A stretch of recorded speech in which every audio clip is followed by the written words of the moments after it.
насупоридани қарзи симкартаҳо сабаб шида метавонад ки мисол аз симкартаҳо ай фарқ надорад чизе ки набоша. Салом тамошобинони барномаҳои Сомониён ТЖ. дар як мавзӯи нав суҳбат мекунем барои пардохт накардани маблағи симкартаҳое ки мисол қарздор мебошанд аз Россия депортатсия мекунанд ба ҳамин сабаб ё ин ки не. дар видео лайк монед ва бо диққат то охириша тамошо кунед. агар ягон нафари шумо бихоҳед бифаҳмед ки патенти шумо дар Россия оригинал ҳаст ё ки аннулировать шуда, як номери WhatsApp да буда мисонед проверкаи патент мекунанд танҳо дар WhatsApp. гуфта мешавад ки дар ҳақиқатан Федератсияи Русия чандин қонуну қоидаҳои нави муҳоҷиратӣ қабул кардааст ки аллакай аз оғози соли нав дар амал татбиқ карда мешаванд. аз ҷумла рӯзи 3 декабр соли 2024 президенти Федератсияи Русия Владимир Путин фармони наверо имзо намуда буд ки мувофиқи он шаҳрвандони хориҷии дар Русия ғайриқонунӣ кору зиндагӣ мекардагӣ бояд ҳуҷҷатҳои худро ба расмият дароварда кору фаъолиятро қонунӣ гардонанд ё қаламрави ин кишварро тарк кунанд. дар ин тағйирот ва иловаҳо омада шудааст муҳоҷирони меҳнатӣ набояд аз пули телефон, пардохти ҷарима ва хадамоти дигари давлатӣ қарздор бошанд.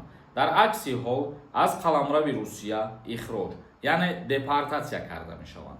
хеле ки мо дар видеоҳои гузашта чандин борҳо қайд карда мегузаштем ки насупоридани қарзи симкартаҳо сабаб шида метавонад ки мисол запрет кушода нашавад ё ки шаҳрванда запрет бикунанд ва инчунин дар ин қарори наве ки рӯзи 3 декабри соли 2024 ба имзо расидагӣ буд дар як пункташ омадагӣ ҳастае ки шаҳрванд набояд аз маблағи телефон аз пардохти маблағи телефон қарздор бошад, яъне ки мисол ҷаримаҳоро дар назар доранд ва болои қарзи симкартаҳоро ё қарзи телефонҳое ки кредит гирифтагианд. ана ҳамин чизҳо айни ҳол тибқи қонунгузории Федератсияи Русия тибқи тағйиротҳои нав метавонад ки шаҳрванда аз Федератсияи Русия ихроҷ бикунанд ва ногуфта намонад ки ҳозир депортатсия кардана ҳамчунин осонтар кардагиянд барои кормандони милитсия, яъне дар Федератсияи Русия бо ҷурми ягон гуноҳ вақте ки шаҳрванди хориҷиро дастгир мекунанд ё ҷарима супоридагӣ нестай ё аз ягон чи қарзидор ҳастай метавонанд ки бе суд бурдан аллакай коркунои милитсия худсарона худшон бигиранд ана ҳамин шаҳрванди хориҷиро запрет кунанд, яъне депортатсияш кунанд. ба ҳамин хотир ҳар ҷаримае дорен, ҳар қарзе дорен аз симкартаҳо ай фарқ надорад чизе ки набоша сари вақт пардохт кунед ва қонуна хуб риоя кунед ки болои сари худтон мушкилиҳо набиёяд. як чизи мелочай дар назари одамизод наметовад, лекин ба ҳамин хотир метавонанд ки шаҳрванда депортатсия кунанд. саволотро мехонем бо диққат гӯш кунед. границаи Қазоқистон хоҳем сафар кунед, одамои боваринок рақамошон мебурояд, зангшон занед, суҳбат кунед. ҳакимов нависонда: салом акаи Сорубон, ман 1.5 сол мешава Россия гости омада будам. ҳозир метавонам граница гузашта омада метавонам. гости тибқи тағйиротҳои нав наметавонед абрад наворид бишавед.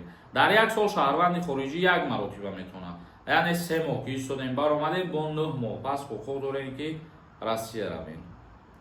Пардаев нависонда: ака номи ман дар рӯйхат буд, Тоҷикистон омадам, дар шуғли меҳнат қайда мондам, метавонам 3 моҳ нашида бирам патент кунам.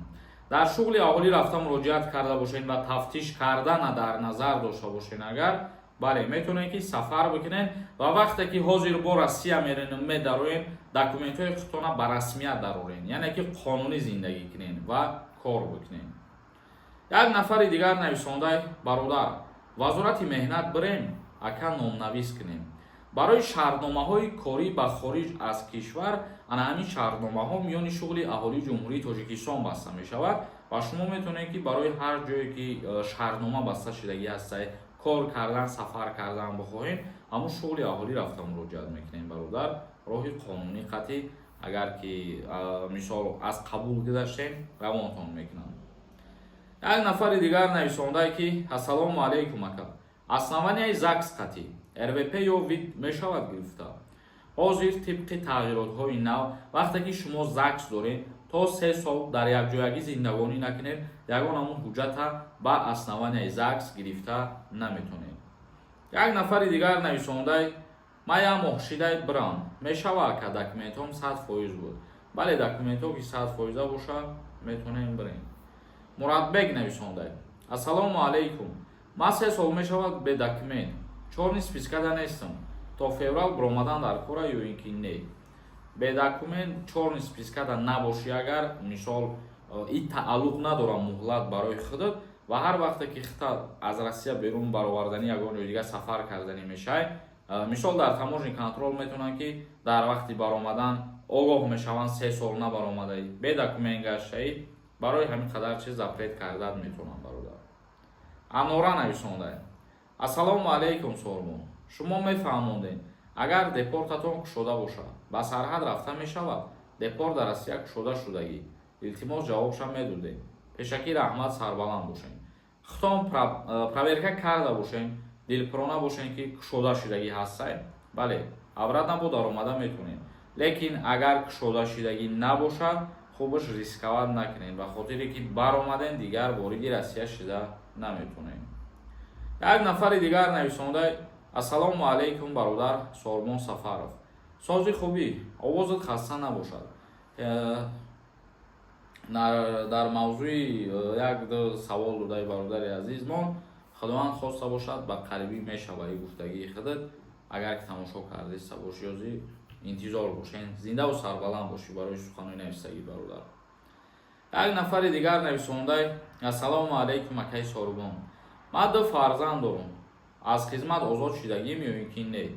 Бале, нафарҳое ки соҳиби 2 фарзанд мебошен дар ҷумҳурии Тоҷикистон аз даъват ба хизмат озод ҳастем. Хуршед Сафаров нависонда: Салом алейкум акаҷон. Ман дар 4 низ списка ҳастам. Дар Россия будам, пропискаи 3 моҳа доштам. Не ки 3 моҳши дар Тоҷикистонам. Метавонам ки ба Москва бурам.